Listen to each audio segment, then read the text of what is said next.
Bapak Ibu, sahabat Galilea yang diberkati oleh Tuhan Yesus. Selamat pagi, apa kabar hari ini? Apa yang kau pikirkan? Bapak Ibu, saya berdoa, saya berharap Bapak Ibu semuanya dalam keadaan yang baik-baik saja. Amin. Hari ini kita telah berada di hari yang ke-39 di 2024. Dan hari ini tentu tanggal merah ya, Kamis 8 Februari 2024. Yaitu kalau kita lihat di kalender, hari ini bertepatan dengan Isra Miraj oleh saudara-saudara kita yang beragama Islam. Nah, Bapak Ibu, mari kita datang ke hadapan Tuhan ya. Kita mau bersaat teduh dan mari kita berdoa. Bapa Surgawi, Bapa di dalam nama Tuhan Yesus, kami mengucap syukur buat kebaikan Tuhan, kasih karunia-Mu Engkau nyatakan bagi kami di hari ini. Tuhan sudah menjaga, menyertai, memberkati istirahat tidur kami di sepanjang malam yang sudah berlalu. Tuhan yang mengaruniakan kami tidur yang baik, dan Tuhan juga yang telah membangunkan kami di hari ini. Kalau hari ini kami ada bukan karena kekuatan kami, tetapi karena Tuhan yang berkenan memberikan kesempatan kepada kami untuk ada di hari ini. Maka hari ini apapun kegiatan kami mau datang, kami mau dengar dan renungkan firman-Mu. Kiranya Engkau mengurapi kami semua, membuka hati pikiran kami, dan urapi juga hamba-Mu yang tidak ada apa-apanya. Di dalam nama Tuhan Yesus, haleluya, amin. Bapak Ibu, saya selalu tekankan bahwa kalau saya jadi Kristen ya, itu bukan keinginan saya. Saya selalu bersaksi, saya selalu menyatakan ya, kalau saya jadi Kristen itu bukan keinginan saya, tetapi itu adalah keinginan Tuhan. Sesuai dengan Yohanes pasal 15 ayat 16, bukan kamu yang memilih aku, kata Yesus, tetapi akulah yang memilih kamu. Amin. Saudara pastikan bahwa saudara dan saya dipilih. Amin.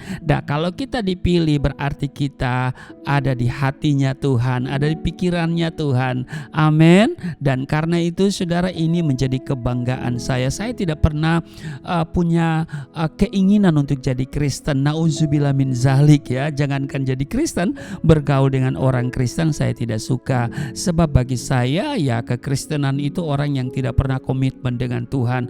Orang yang hanya bagus di lagu tetapi tidak bagus dalam kehidupan praktisnya, yaitu dulu ya saudara ya.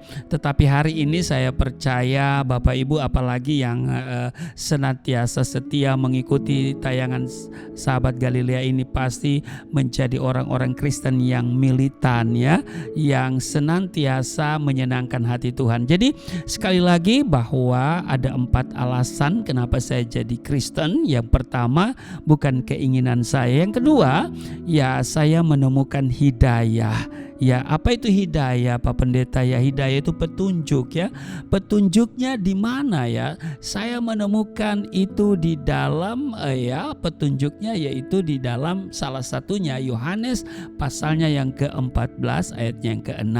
Jadi saya menemukan hidayah. Yang ketiga, kenapa saya ikut Yesus? Ya, karena saya butuh juru selamat. Ya, saya tidak butuh nabi, saya tidak butuh rasul, sebab nabi dan rasul hari ini punya gelar yang sama, yaitu almarhum ya. Ya, nabi boleh banyak, rasul boleh banyak, tapi bagi saya juru selamat hanya satu. Amin. Iya, agama boleh banyak, ya kepercayaan boleh bertambah, tetapi penebus dosa hanya satu, dialah Yesus Kristus. Yang keempat, kenapa saya ikut Yesus dan menjadi Kristen? Ya karena saya terpikat oleh ajaran keselamatan di dalam Alkitab. Maka itu saya katakan bahwa kutemukan hidayah di dalam Injil. Nah, kali ini saya akan meneruskan ya. Jadi kali ini kutemukan hidayah di dalam Injil part 2 ya. Jadi bagian kedua. Bagian pertama telah tayang itu tanggal 11 November 2023. Kalau saudara bisa mau cari itu silakan ya. Itu tayang di tanggal 11 November 2023. Nah, ada beberapa ayat yang melandasi renungan kita hari ini, di mana kutemukan hidayah di dalam Injil part satu ya.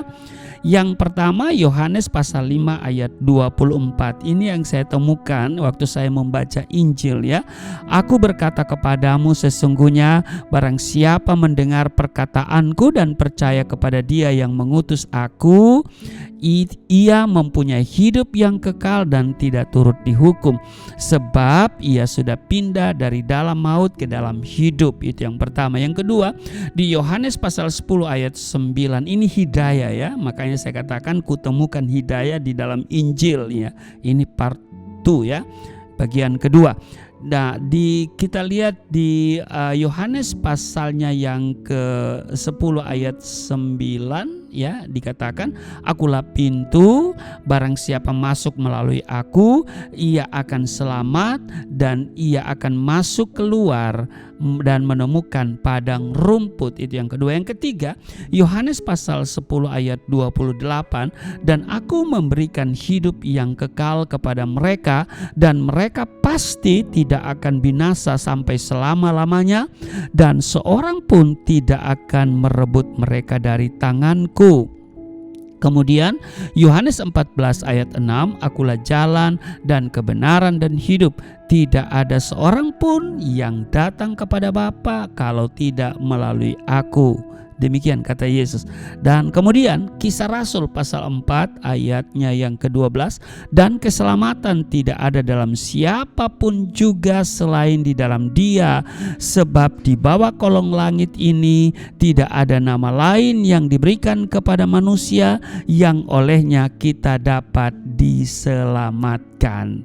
Nah, itulah petunjuk-petunjuk hidayah yang saya temukan di dalam Injil. Bapak Ibu sahabat Galilea yang diberkati oleh Tuhan Yesus, keselamatan merupakan kebutuhan paling hakiki ya, paling utama dan terutama bagi setiap orang. Betul? Semua orang ingin diselamatkan dan masuk surga. Siapapun dia, besar kecil, tua muda, miskin kaya, kalau ditanya mati mau kemana, pasti dia katakan mau ke surga. Iya kan? Semua orang butuh diselamatkan dan mau masuk surga, termasuk juga yang namanya Pak Slamet butuh diselamatkan. Iya kan? Nah, kebutuhan itu tidak hanya untuk kehidupan kini dan di sini saja. Ini kebutuhan yang paling penting. Amin. Namun banyak orang kurang memahami arti keselamatan. Mereka tidak tahu bagaimana mendapatkan keselamatan itu sendiri. Artinya mereka berpendapat seperti pepatah yang mengatakan banyak jalan menuju Roma. Apakah banyak jalan menuju surga? Benarkah demikian? Saya kira tidak, ya kan? Nabi boleh banyak, rasul boleh banyak, juru selamat hanya satu. Jalan menuju Roma boleh banyak, tetapi jalan menuju surga hanya satu, yaitu apa? Melalui Yesus Kristus. Karena itu Kisah Rasul pasal 4 ayat 12, dan keselamatan tidak ada dalam siapapun juga selain di dalam Dia, sebab di bawah kolong langit ini tidak ada nama lain yang diberikan kepada manusia yang olehnya kita dapat diselamatkan. Artinya jalan untuk memperoleh keselamatan hanya ada satu saja, yaitu melalui Yesus Kristus. Dia berkata, akulah jalan dan kebenaran dan hidup. Tidak ada seorang pun yang datang kepada Bapa kalau tidak melalui aku. Jadi Bapak Ibu sahabat Galilea yang diberkati oleh Tuhan Yesus, tidak seorang pun akan mencapai kerajaan surga jika mereka tidak percaya kepada Yesus Kristus sebagai Tuhan dan Juru Selamat. Berbicara tentang keselamatan berarti berbicara tentang karya penebusan yang dilakukan oleh Yesus Kristus melalui kematian dan kebangkitannya. Olehnya manusia memperoleh pengharapan untuk diselamatkan asalkan ia percaya kepadanya. Dikatakan setiap orang yang percaya kepadanya tidak binasa, melainkan beroleh hidup yang kekal di Yohanes 3 ayat 16 kan. Nah, pertanyaan sekarang adalah apa arti keselamatan? Arti keselamatan adalah dilepaskan atau dibebaskan dari hukuman, kutuk, dan akibat-akibat daripada dosa. Sahabat Galilea yang diberkati oleh Tuhan Yesus, Saudara dengar baik ya, keselamatan tidak dapat kita raih dengan kekuatan kita sendiri. Manusia berusaha mengatasi perbuatan dosanya dengan berbuat baik, beramal saleh, dan melakukan ajaran agama dengan harapan dosanya diampuni dan bisa masuk surga.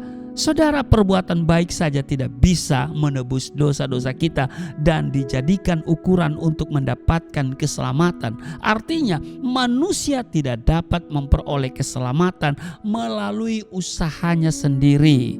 Dikatakan di dalam Titus pasalnya yang ketiga, pada ayatnya yang kelima dikatakan begini, pada waktu itu Dia telah menyelamatkan kita bukan karena perbuatan baik yang telah kita lakukan.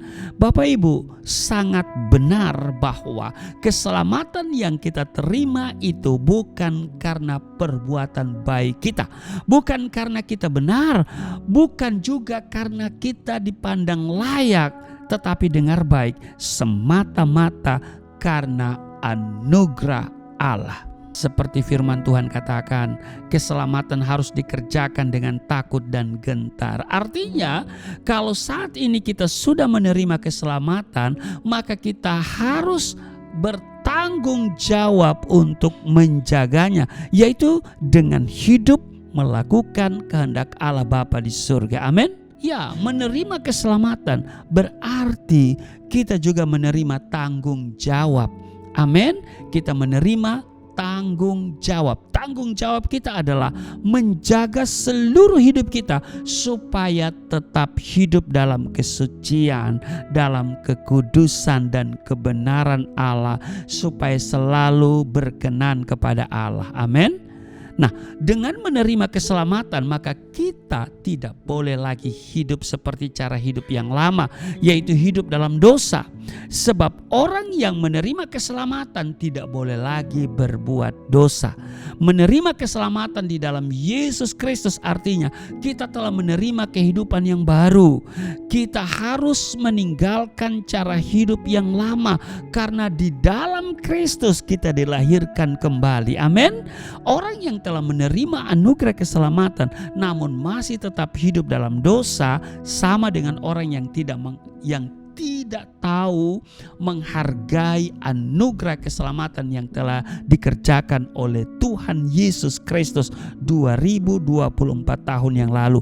Sama dengan tidak menghargai Allah yang telah memberikan keselamatan tersebut. Ingatlah saudara-saudara, seperti yang firman Tuhan katakan bahwa upah dosa adalah maut. Oleh sebab itu, kalau engkau tetap hidup di dalam dosa, maka engkau akan menjadi hamba dosa. Kalau kita sudah menerima anugerah keselamatan, maka hargailah keselamatan itu sebagai pemberian yang tak ternilai, dan kerjakanlah keselamatan itu dengan takut dan gentar selama kita masih menumpang di dunia ini. Amin. Puji Tuhan, kita mengucap syukur kepada Tuhan. Allah telah menyediakan keselamatan bagi setiap kita dengan mengutus putranya ke dalam dunia ini, Yesus Kristus, untuk menyelamatkan kita. Meskipun dunia berubah seturut perubahan zaman, iya kan? Namun kiranya iman kita tidak berubah dalam menantikan dan menyambut kedatangan kerajaan Allah yang mulia dan menyelamatkan. Kita menanti kedatangan Kristus kali kedua untuk menjemput saudara dan saya. Itu sebabnya saudaraku yang kekasih, saya katakan saya selalu bangga, terlalu bangga menjadi pengikut Yesus. Walaupun harus menyangkal diri, pikul salib. Saudara, saya karena kesaksian saya harus menjalani 4 tahun 6 bulan di penjara. Saudara pikir masuk penjara enak? Nah, saudara, hanya orang gila yang mengatakan penjara itu enak. Tetapi di tempat yang tidak enak, bagaimana saya harus bisa melewati 4 tahun 6 bulan? Loh, bukan waktu yang pendek. Nah, kalau ditanyakan kepada saya apa kunci sukses hidup di penjara, maka ada 3 S, yaitu sukacita, K yaitu syukur, dan S yang ketiga sabar. Maka saudaraku yang kekasih, kalau saudara kurang bersuka cita, saudara kurang bersyukur, saudara kurang sabar, saya doa supaya saudara masuk penjara. Jangan deh ya saudara ya. Nah karena itu biarlah setiap kita tetap tinggal di dalam Kristus dan kita punya iman yang selalu mengandalkan Tuhan. Sekali Yesus tetap Yesus, dan keselamatan yang sudah diberikan, yang sudah kita terima dengan iman itu, mari kita pertahankan, mari kita kerjakan segala sesuatu yang Tuhan percayakan kepada kita dengan baik. Amin. Mungkin itu pelayanan, dan pelayanan itu berbagai bentuk ya. Ada secara langsung, juga ada yang tidak langsung ya. Nah saudara, biarlah kita semua masing-masing giat bekerja untuk pekerjaan Tuhan. Kita mau sibuk dengan pekerjaan-pekerjaan Tuhan karena kita sedang menunggu kedatangan Kristus kali kedua untuk menjemput saudara dan saya. Amin. Kiranya hari ini kita semua ada dalam sukacita, ada dalam perlindungan Tuhan. Dan bagi saudara-saudara kita yang muslim, selamat merayakan Isra Mi'raj. Dan kiranya kita semua yang mau beraktivitas, doa saya kiranya kita ada perlindungan, kita terhindar dari segala yang jahat. Amin. Tuhan Yesus memberkati. Mari kita berdoa. Terima kasih untuk hari ini. Kami akan terus memegang teguh iman kepada Yesus. Sekali Yesus tetap Yesus. Engkau telah memberikan kami keselamatan, dan keselamatan itu kami akan rawat dengan baik. Kami akan memperhatikan bagaimana kami hidup supaya kami tidak akan melenceng dari rencana Tuhan. Kami akan tetap hidup di dalam kesetiaan, ketaatan, kesucian, dan kekudusan. Kami kerjakan keselamatan dengan baik, dan kami akan sibuk dengan pekerjaan Tuhan. Kami menjadi saksi Tuhan dimanapun kami pergi dan berada. Berkati seluruh sahabat Galilea dalam tugas dan apapun yang mereka kerjakan hari ini. Pekerjaan-pekerjaan yang dipercayakan kepada mereka, mereka dapat lakukan dengan baik. Bukan kepada manusia, tetapi mereka lakukan seperti untuk Tuhan. Maka diberkatilah setiap mereka, dan dari pekerjaan itu mereka akan menikmati berkat Tuhan yang melimpah. Dan hari ini kiranya sebagian yang melakukan kegiatan ada dalam perlindungan Tuhan, ada dalam kasih sayangnya Tuhan, terhindar dari segala mara bahaya, kecelakaan, penyakit, sampar, niat orang-orang jahat. Di dalam nama Tuhan Yesus, terima kasih. Kiranya hari ini kami semua terpelihara secara sempurna di dalam nama Tuhan Yesus. Haleluya. Amin.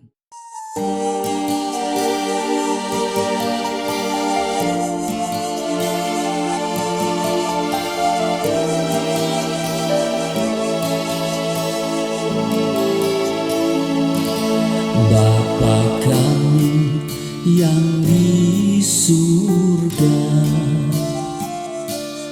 dimuliakanlah nama-Mu.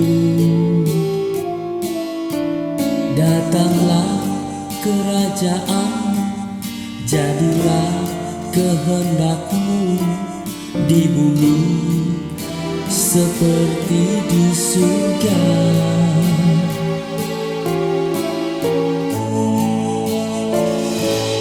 Berikanlah kepada